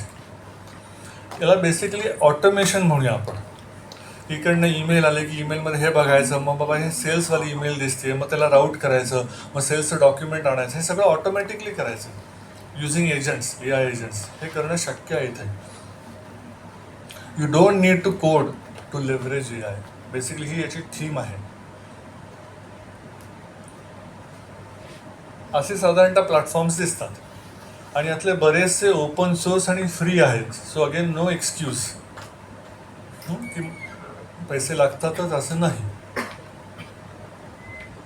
दुसरं आहे डेव्हलपर. हे मात्र तुम्ही नीट समजावून घ्या, हे तुमच्या सगळ्यांसाठी आहे जे प्रोग्रामर्स आहेत. LLMचे APIs अवेलेबल आहेत, फ्रेमवर्क्स जसं मी सांगितलं हे रिलेटेड टू AI जास्त आहेत, लाईनचेन, लामा इंडेक्स वगैरे वगैरे. आपण स्पेसिफिक प्रश्न घेऊ याच्यावर.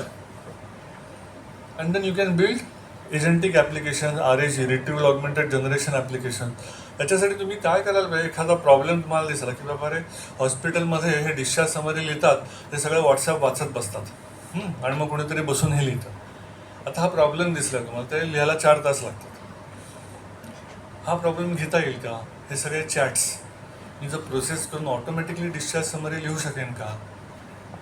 असे प्रॉब्लेम्स हातात घ्यायला पाहिजे. तर डायरेक्ट इम्पॅक्ट आहे आणि डायरेक्ट इम्पॅक्ट दिसला की लोक पैसे देतात. ओके, असं बऱ्याच गोष्टी दररोज नवीन नवीन काहीतरी येत असतं. त्यामुळे तुम्हाला जे काही स्पेसिफिक प्रश्न असतील ते विचारा. तिसरा रिसर्चर पर्सोना. खूप कमी लोक इथं असतात. ही लोक यातले काही जण, यातले 2 जण ट्युरिंग अवॉर्डीज आहेत, अवॉर्ड विनर्स आहेत. कोणाला माहिती आहे का यातलं? ट्युरिंग अवॉर्ड माहिती आहे का कोणाला? कम्प्युटर सायन्समधला नोबेल, त्याला ट्युरिंग अवॉर्ड म्हणतात. यातल्या 2 जणांना ते आहे. आता तुम्हाला मी होमवर्क देतो, त्यातले कोण 2 जण आहेत.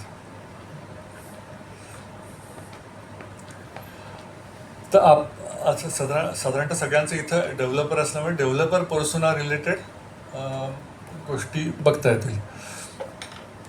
तर सगळ्यांना मी एक सजेस्ट करीन, डेव्हलपरसाठी 3 गोष्टी लागतात.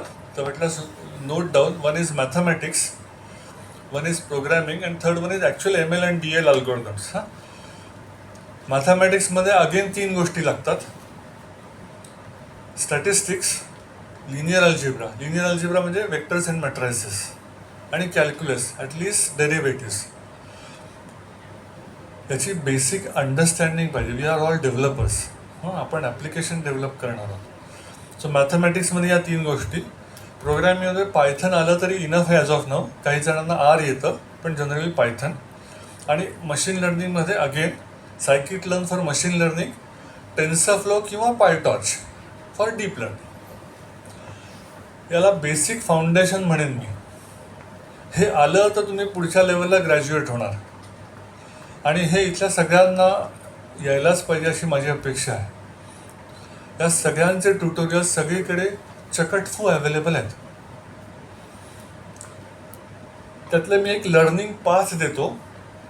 लर्निंग पाथ म्हणजे एक 5-6 महिन्यात कुणी काय काय करायचं, कुठल्या वेळेला काय करायचं, याच्या साधारणतः फ्री रिसोर्सेस या ब्लॉगमध्ये आहेत. ॲनालिटिक्स विद्या लर्निंग पाथ 2017 जुना वाटत असला तरी तो रिलेव्हंट आहे. या ब्लॉगवर जायचं, लिंक दिली आहे, पण तरी हे टाईप केलं गुगलमध्ये तरी ती येईल.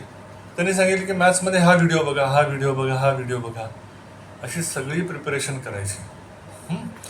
आणि मग तुम्ही फाउंडेशनला याल, आणि फाउंडेशनला एकदा आलं की मग स्पेशलायझेशन, की बाबा रे स्टॉक मार्केटसाठी टाईम सिरीज ॲनालिसिस लागतं, मग ते करायचं का, लिगल डॉक्युमेंट प्रोसेसिंगसाठी NLP लागतं, मग ते करायचं का, हे जे कॅमेरे असतात ते ऑब्जेक्ट डिटेक्शनसाठी कम्प्युटर व्हिजन लागतं, ते करायचं का, हे स्पेशलायझेशन नंतर ते तुमच्या आवडीप्रमाणे करता. ऑल राईट, आता मी क्लोज टू माय प्रेझेंटेशन. आता मी प्रश्न घेईन. So that's the idea. हे माझं स्केच नोट आहे 1 pager, transitioning to data science. हे जर तुम्हाला सापडलं आणि हे जर प्रिंट करून ठेवलं तुम्ही, तर हे सगळं जे मी बोललो पाऊण तास ते त्याच्यात आहे.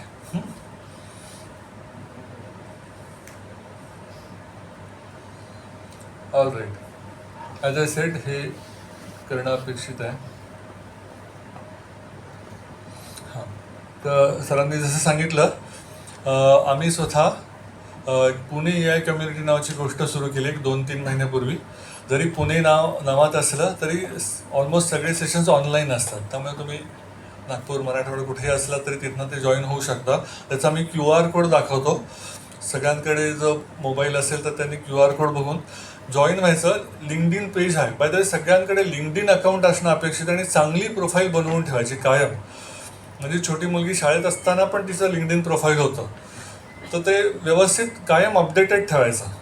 आणि तिथंच ही कम्युनिटी आहे.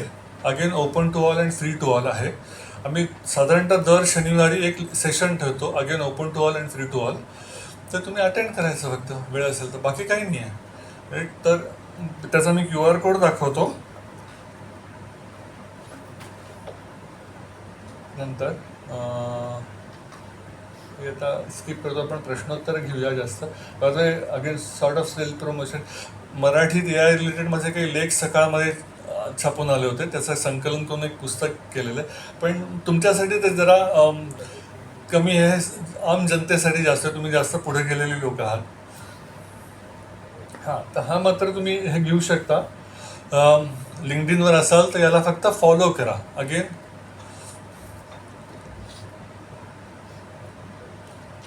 आणि तुमच्या नेटवर्कमध्ये आज जे येऊ शकले नसतील किंवा वॉटेवर व्हॉट्सअप ग्रुप्स असतील तुमच्याकडे, तर त्यांनाही हा QR कोड पाठवा.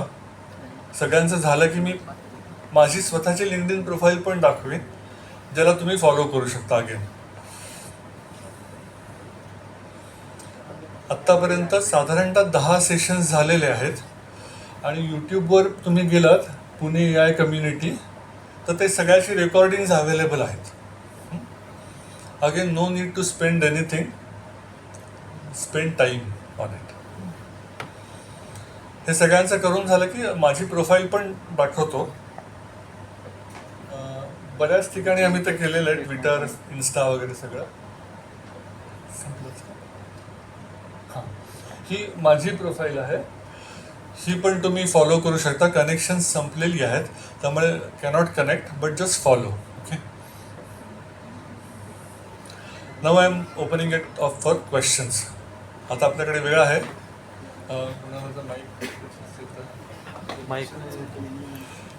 आणि अजिबात लाजू नका. साधारणतः या विषयाचं विचारलं तर चांगलं आहे.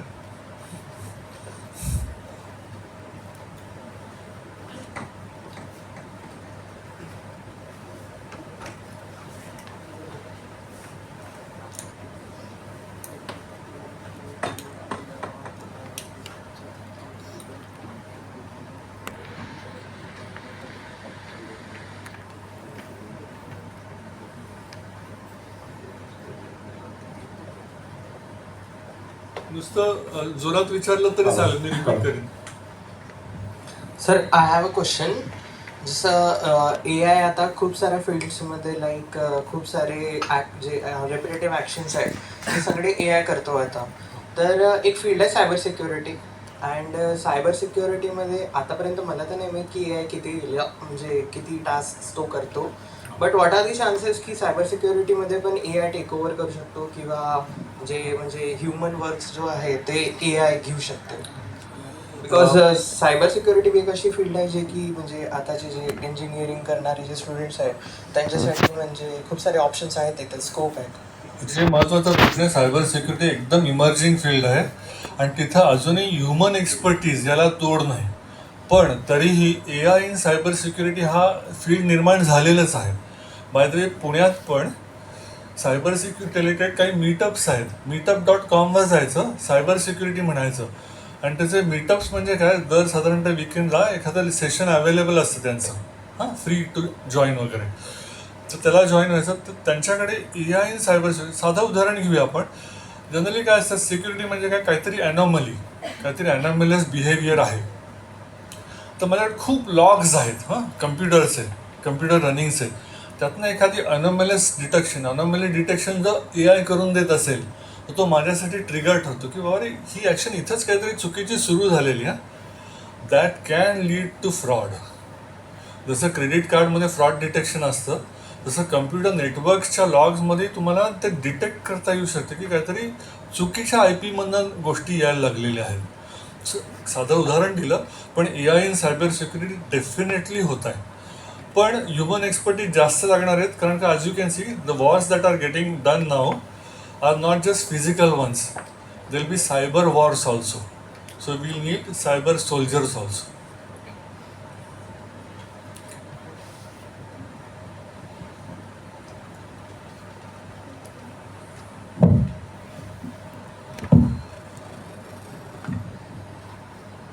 Good morning, sir.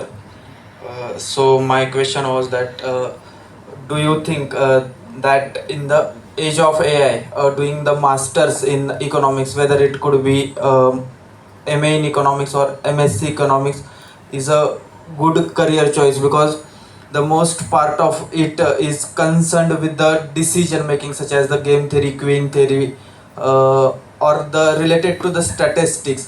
But the some part of it involves the use of predictions and the future assumptions, which AI cannot do, because AI functions or works on the past experiences, as we learned. And if yes, it affects that side or job opportunities, how can we integrate AI, what we can say, necessity skills or AI with that to exploit opportunities? So doing masters is a good idea, definitely good idea. कारण का आता फक्त bachelors केलं so everybody is doing bachelors असं होऊन जातं. So you have to stand out, right? So economics and finance is actually the first field where A I has entered. Why? Because data is available. आणि doing economics is actually very vast field, पण as you said game theory, strategies हे खूप automate करणं अवघड आहे. Because there is a human aspect to it, there is a cultural aspect to it. आपल्या काही परंपरा असतात त्याच्याप्रमाणे आपण ते गेम थेरी प्ले करू शकतो. But immense use of A I is possible because predictions actually, म्हणून ते ऑगमेंटेड वेमध्ये जाईल. आता की बाबा रे या सिच्युएशनमध्ये हे तो प्रेडिक्ट करतोय, पण मग तिथे एक ह्युमन एक्सपर्ट घेऊन ते खरंच बरोबर आहे की नाही हे तपासणं शक्य आहे. पण ह्युमनला काय शक्य नाही आहे? ह्युमन कदाचित 5-6 महिन्याचा डेटा बघू शकतो, अंडरस्टँड करू शकतो, 4-5 बॅलन्स शीट्स बघू शकतो वगैरे वगैरे. पण या 10 वर्षाचे बॅलन्स शीट बघून तुम्हाला समरी देईल ना, हे ह्युमनली इम्पॉसिबल आहे.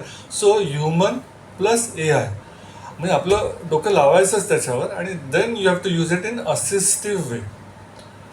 So sir, means which necessity skills or the softwares should we learn so as to get the better opportunities? Means earlier we were asked to learn softwares like Advanced Excel or Power BI. So in AI softwares or the skills that we must learn. Correct. So say Power BI, if you see, is actually no code like platform. This is a drag They are drop just progression. But if I would suggest, economics is your domain expertise. If you know little bit of programming, you can start developing agents for that. So you will be upgraded towards it. But गरज असल्यावरच हे करायचं, नुसतं for the sake of it करायचं असं नाही. So keep your domain but learn programming also. इकॉनॉमिक्सच्या अनेक लायब्ररीज अवेलेबल आहेत, ते वापरायच्या कशा, प्रेडिक्शन्स कशी करायची, एजंट्स कसे लिहायचे, हे शिकणं गरजेचं आहे. So after power B I is low करून आपण युजर लेवलला म्हणूया, तुम्ही डेव्हलपर लेवलला जाऊ शकाल का असं बघायचं. Thank you sir. Thank you.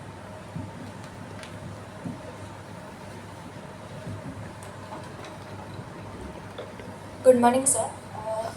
Actually me IT बॅकग्राऊंडमध्ये आहे, म्हणजे BSc कम्प्युटर सायन्स. सो आपल्या घरच्यांना असं वाटतं की आता IT मध्ये इन्फोसिससारख्या यांनी पण म्हणजे काढलं आहे लोकांना.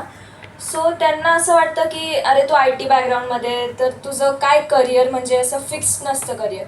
आणि प्लस मी बॅचलर्स करते. सो दॅज अ नोम की तू बॅचलर आणि engineering, so engineering has the higher scope. So मला तेच विचारायचं की बॅचलर्स करून पण मी फिक्स करिअर करू शकते आणि करायचं आहे तर मी कुठल्या म्हणजे असे क्वालिफिकेशन करू ज्याने मी फिक्स राहू शकते त्या करिअरमध्ये.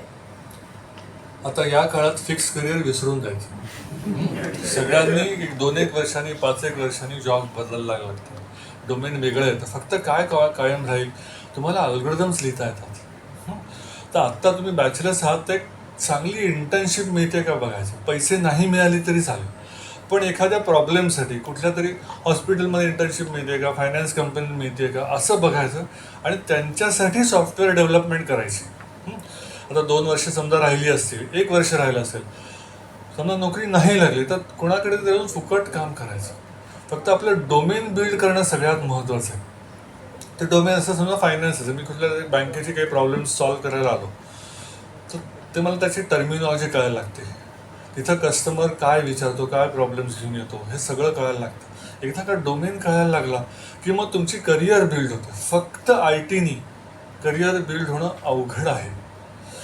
मी मेकॅनिकल इंजिनियर आहे, त्यामुळे जे फिजिकल इंजिनिअरिंगवाले आहेत, मेकॅनिकल, इलेक्ट्रिकल, मेटलर्जी, यांना जनरली त्या इंडस्ट्रीत जॉब लागून जातो प्रोग्रॅमिंग नाही शिकलं तरी. आता तेही अवघड आहे खरं तर, पण IT वाल्यांसाठी मात्र डोमेनला स्टिक करून घेणं हे गरजेचं आहे असं मला वाटतं. इंटर्नशिप चांगली शोधायची. Thank you sir.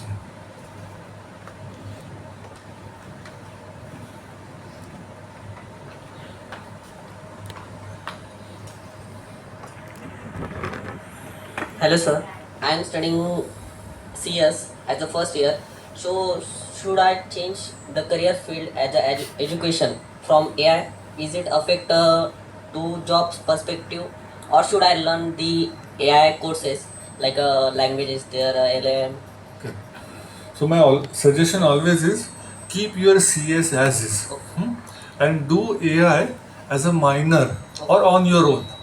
कारण का AI as a main branch खूप डिफिकल्ट होऊन जातं. At least in computer science you have various fields, like डेटाबेसमध्ये गेलं, कोणीतरी नेटवर्किंगमध्ये गेलं, किंवा ॲप्लिकेशन डेव्हलपमेंट गेलं, सिस्टीम डिझाईनमध्ये गेलं. हे AI घेतल्यावर हे कदाचित सब्जेक्ट्स नाही मिळणार कदाचित, right.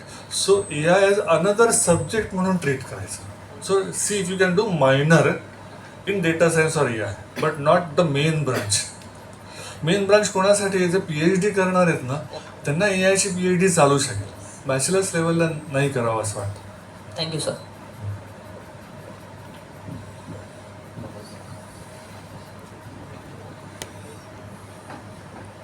Sir, my question is there any possible drawback of AI? Multiple see, तुम्ही ChatGPT वापरलात का? समजा काही त्यांनी चुकीचं उत्तर दिलं की त्याला म्हणायचं की बाबा रे मला असं उत्तर पाहिजे, चुकीचं सांगायचं त्याला, तर तो त्या चुकीच्याला हो म्हणायला लागतो. सो तो तुम्हाला खुश ठेवण्याचा प्रयत्न करतो, खरं ठेवण्याचा. श्रेयस आणि प्रेयस यातला फरक कळत नसेल, हा फरक आहे. So it is tuned to make you happy, which is not correct. त्याच्यात अजून एक टर्म आली, हॅल्युसिनेशन. म्हणजे तो चुकीची उत्तर देतो आणि कॉन्फिडेंटली देतो. अनेक माणसं पण असंच करतात. तर त्या पद्धतीने उत्तर देतो आणि आपल्याला कळत नाही खरंच हे बरोबर आहे का, म्हणून त्याला सायटेशन, सोर्स वगैरे सायटेशन करावं लागतं. सो AI खूप ठिकाणी चुकीचं काम करतो. फक्त म्हणूनच AI असिस्टिव्ह मोडमध्ये वापरायचा, की कोणीतरी माणूस तिथे पाहिजेच बघायला. So one more question, like as we all are in college, so many of the time whenever we are stuck in some problems, then only we continuously use the ChatGPT or many more AI tools, and in some problems that we continuously use that one in each of the problem. Like we didn't use our mind to solve that problem. We just take the AI and solve the problem. So during this situation, in which path should we use the AI and in which path we should use our मी जी analogy दिली कॅल्क्युलेटरवाली तर तेच इथं लागू होतं. आता असाइनमेंट, आता मी कॉलेजला CVPला शिकवतो, साधा फिबोनाची सिरीज लिहा असं मी पहिली असाइनमेंट दिली. 10 ओळीत होतं. सगळ्यांना लिहिता येईल का इथे? फिबोनाची सिरीजचा पायथन प्रोग्राम लिहिता येईल? रिकर्शन मोडमध्ये पण लिहिता येईल का? लगेच ChatGPT काढून हे बरोबर नाही. At least academically if you are in college, try to do it first on paper, academic असाइनमेंटसाठी. आणि एकदा का ती झाली की मग तीच ChatGPTला दाखवून किंवा यात काय सुधारणा करता येऊ शकतील हे तुम्ही विचारू शकता. पहिला अटेम्प्ट ChatGPT नाही करायचा असाइनमेंटसाठी. हां, तुम्ही जर कामाला सुरुवात केलीत, मोठा कोड बेस दिला, आता हा बग फाइंड आउट करून दे, तर तिथं ते वापरलं तर चालेल. तर मी म्हटलं कॅल्क्युलेटर वापरायचं नाही तर कधी पहिल्यांदा थोडेसे तरी पाठ पाहिजेत ना. ते झाल्यानंतर मग वापरायला हरकत नाही, असं माझं generally. So assignments first draft should be yours. Second draft additional information can be ChatGPT. Thank you, sir. Hello sir, my name is सौंदर्य सडेकर and मी आता लास्ट इयरला आहे कम्प्युटर सायन्सचा आणि मी रिसेंटली मॉन्स्टॅक डेव्हलपमेंटचा कोर्स कम्प्लीट केला आहे. तर मी आता पुढं काय सजेशन असतील, मी MSCवर किंवा पुढं जॉबसाठी काय करू? म्हणजे MSc करता आलं तर सगळ्यात चांगलं. मास्टर्सची गरज आहे तर मी सगळ्यांना सांगेन, जर शक्य असेल कोणाला फायनान्शियली किंवा टाईम वाईज शक्य असेल तर चांगल्या ठिकाणून MSc करायचं. MSc करतानाच चांगल्या इंटर्नशिप्स घ्यायच्या. आणि अजून एक सगळ्यांना सजेशन देईन की गिटहब सगळ्यांना माहिती आहे का? गिटहब तुम्ही जे जे प्रोजेक्ट कराल ते गिटहबवर चांगल्या रीडमी सकट ठेवायचे. एकदा का तर ठेवले आणि कुठल्या इंटरव्ह्यूला गेलं, कोणाशी डिस्कशन, तर गिटहबच्या प्रोजेक्टची लिंक द्यायची सर. हे माझं काम आहे. मग कदाचित अर्धा इंटरव्ह्यू त्या गिटहबच्या प्रोजेक्टवरच होते, तर सगळं तुम्हाला माहिती आहे, राईट. आणि तुमची कोड क्वालिटी तो ChatGPTकडनं लिहून घ्यायचा नाही आहे, तो कोड स्वतः लिहायचा. मग त्याच्यावर प्रश्न विचारलेले तुम्हाला येतातच आणि तुमची काय कोडिंग कॅपॅसिटी आहे त्यांना कळतं. सो डुईंग गिटहब पोर्टफोलिओ म्हणजे अनेक प्रोजेक्ट्स वेगवेगळ्या विषयाचे गिटहबवर ठेवून द्यायचे. हे सगळ्यांना सजेशन. आणि इंटर्नशिप हे 2 महत्त्वाच्या गोष्टी आहेत जॉबसाठी. आणि सर अजून एक, जर आता मला AI शिकायचं असेल पुढे, तर आता बेसिक जे मॅथ्स आहे, थोडंसं मॅथ्समध्ये डिफिकल्टीज वाटतात आमच्या स्टुडंट्सना, तर त्यासाठी काय करावं? असंख्य प्लेलिस्ट आहेत यूट्यूबवर. हां, आणि मी ते जे ॲनालिटिक्स विद्यार्थी सांगितलं त्यात पण प्लेलिस्ट आहे स्टॅटिस्टिक्सची आहे, बेसिक स्टॅटिस्टिक्स, कॅल्क्युलस आणि लिनियर अल्जेब्रा, याच्या बघायच्या. आणि ते इतकं छान समजावून सांगतात त्यामुळे ते कळेल. पण ते कळल्याशिवाय ना पुढचं अवघड आहे असं माझं म्हणणं आहे. Thank you sir.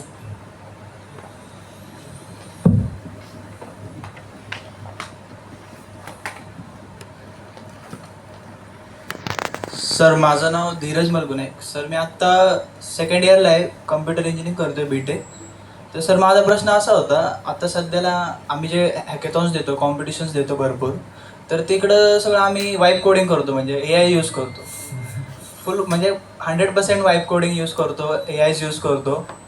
तर सर त्याच्या मागचं जे आर्किटेक्चर आहे, आम्ही जो मॉडेल बनवतो त्याच्या मागचं आर्किटेक्चर, त्याचं टेक स्टॅक हे माहीत नसतं. म्हणजे डायरेक्ट आता आपण प्रॉम्प्ट देतो, मॉडेल बनवतो, तर ते टेक स्टॅक, ते आर्किटेक्चर, ते वर्कफ्लो आपण जाणून घेतला पाहिजे की नाही, किंवा ते किती इम्पॉर्टंट आहे जाणून घेणं? तर हॅकेथॉनला असतात 24 तास, तिथं काय जाणून घेणार, हो की नाही? त्यामुळे तिथं वाईब कोडिंग करणं, जिंकणं हे सगळ्यात महत्त्वाचं. पण तोच प्रॉब्लेम तुम्ही घरी आल्यानंतर तो कसा प्रोग्राम करणार, कशी सिस्टीम डिझाईन करणार हे साईड बाय साईड करू शकता ना तुम्ही. त्या इव्हेंट करता वाईब कोडिंग करणं ॲक्च्युली बरोबर आहे, माझं मत आहे. हां, पण ते कोड जो आलेला आहे तो पण तपासून घेता आला पाहिजे, तेवढी कॅपॅसिटी पाहिजे. कारण ते काहीही देऊ शकतं. तर ते एकदा चाललं, सबमिशन झालं, जिंकला तर काही प्रश्नच नाही. पण घरी तो प्रॉब्लेम कसा सॉल्व्ह करणार हे मात्र करता आलं पाहिजे. म्हणजे तो इम्पॉर्टंट आहे आपल्याला ते वर्क फ्लो Absolutely. आर्किटेक्चर सगळं जाणून घ्यायला. लहान आहात म्हणजे तुम्ही आर्किटेक्ट लेवलच्या पुढे गेलात तर खरं तर वाईब कोडिंग करणं म्हणजे आंद्रे कार्पातीने वाईब कोडिंग करणं हे सगळ्यात चांगलं आहे राईट. कारण का त्यांनी हे सगळं तुम्हाला हाताने कोड लिहून दाखवू शकतो, तो सगळ्यांसमोर लाईव्ह कोडिंग करू शकतो. या माणसांनी करणं ठीक आहे किंवा जॉबमध्ये करणं ठीक आहे अलाउ केलं तर.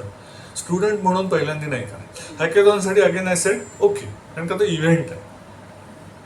Thank you sir.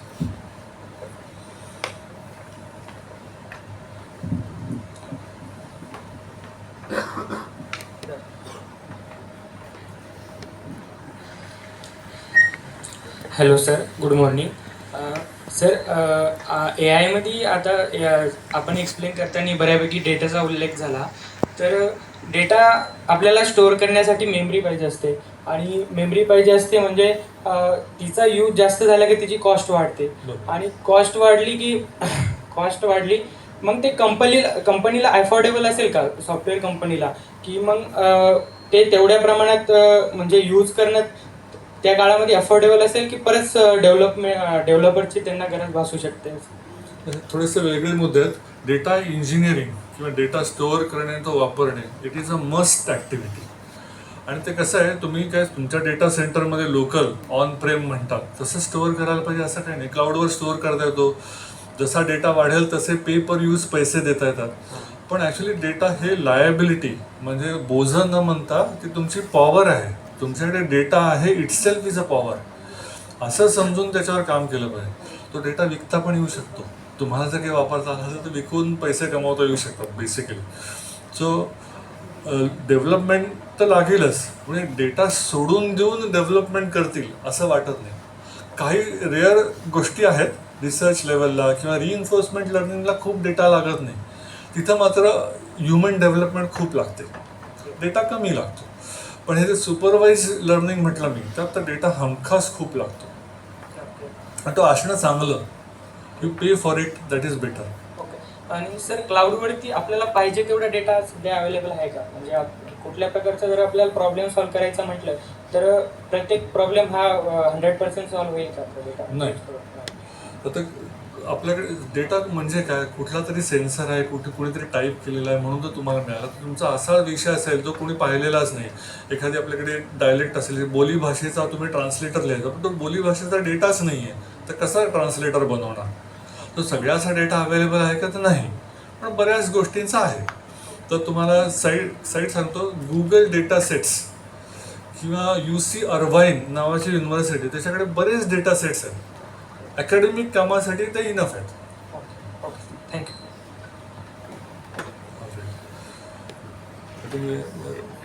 May be last question आणि नंतर मग आपण वन ऑन वन मी इथे थोडा वेळ थांबेन. मग कोणाला पर्सनल विचारायचं असेल हा आपण शेवटचा प्रश्न घेऊ. ठीक आहे. नमस्कार. माझा प्रश्न असा आहे की सध्या AIचा उपयोग करून भरपूर जण सायबर क्राईम करत आहेत. जसं की रिसेंटली बघितलो आपण, काही जण काय करतात, कुठल्या एरियामध्ये बिबट्याचं वगैरे चित्र टाकणं, फेक न्यूज पसरवणं, तर बाकीचे पण ब्लॅक फिलिंग वगैरे करणं, असे भरपूर क्राईम्स घडत आहेत. तर त्याला आपण म्हणजे काय करू शकतो एथिकल पद्धतीने? खूपच अवघड आहे हा. म्हणजे जनरिक टर्म आहे डीप फेक्स. तुमचा एखाद्या आवाजाचा 3 मिनिटं सॅम्पल घेऊन पण तुमच्या आवाजात फोन कॉल येऊ शकतो की मी बाबा अडचणीत आहे, मला पैसे पाठवा. असं करणं एकदम शक्य आहे. त्यामुळे आपण सतर्क राहणे हा तर भाग साधा झाला. रिपोर्ट करणे आणि व्हेरीफाय हे करणं खूपच अवघड. आता आपण काही मोठ्या मोठ्या लोकांचे व्हिडिओज नाचताना पाहिलेले, ते कसे असे नाचूच शकणार नाहीत. पण त्यामुळे सतर्क राहणे आणि व्हेरीफाय करणे आणि विश्वास न ठेवणे जे काय चालू आहे. आता एखाद्याचा फोन आला, समजा तुमच्या मित्राचाच फोन आला आहे असं वाटतंय, क्रॉस व्हेरीफाय. एकदम अचानक वेगळाच काहीतरी प्रश्न विचारायचा की जो त्यालाच माहिती आहे. So that much we have to be careful. पण हे वाढत राहणार आणि हे इतकं सुपिरियर होऊन जाणार की कळणारच नाही, कारण आपलाच आवाज आपल्याला ओळखता येणार नाही असं वेळ होईल. त्यामुळे being aware, alert is the only thing. Thank you sir. All right, thank you so much. Thank you every.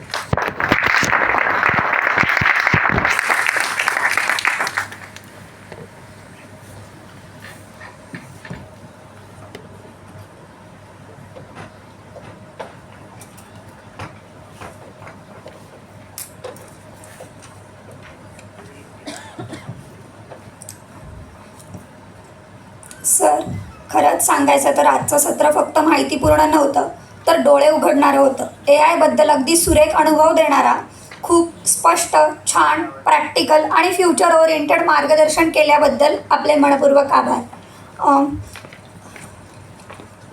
मी मिलिंदजींना विनंती करते की त्यांनी योगेशजींचा सत्कार करावा.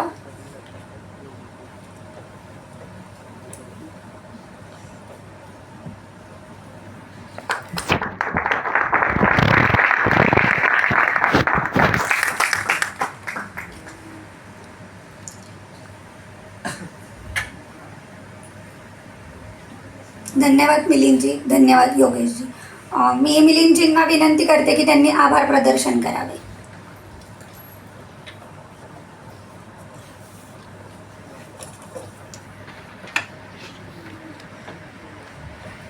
नमस्कार. खरं तर आभार प्रदर्शनासाठी शब्दच मिळत नाही आहेत. इतकं सुंदर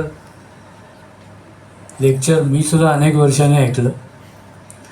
योगेशजी, मी तुमचा पॉडकास्ट ऐकला होता आणि मला AI मधलं काही कळत नाही. मी COEPचाच ग्रॅज्युएट आहे, पण 75 सालचा आहे.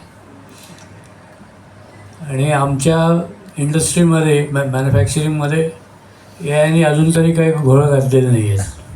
आणि मी आता रिटायर पण झालो आहे. त्यामुळे आता नेक्स्ट जनरेशन ठरवेल AIचं काय करायचं ते. पण योगेशजी, आपण इथे आलात, आज सगळ्या मुलांना इतकं सुंदर मार्गदर्शन केलं. खूप तुमचा महत्त्वाचा मूल्यवान वेळ आम्हाला दिलात.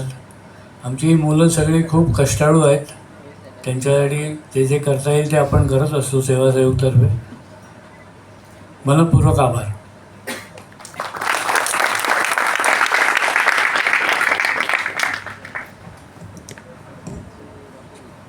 मी मॅमला विनंती करते की त्यांनी व्यासपीठावरती यावं. माधुरीताई यांना विनंती करते की त्यांनी व्यासपीठावरती येऊन मॅमचा सन्मान करावा.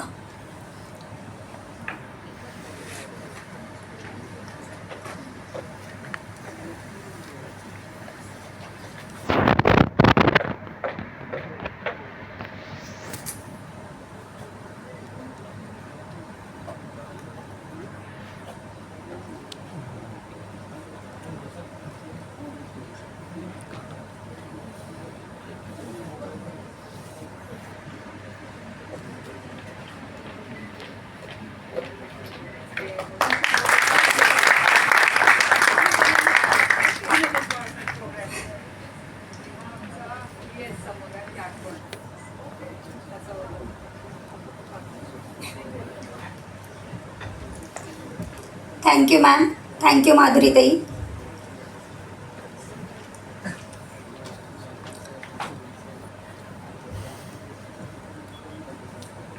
आता आपल्या सगळ्यांना एक ग्रुप फोटो काढायचा आहे, त्यामुळे त्या सगळ्यांनी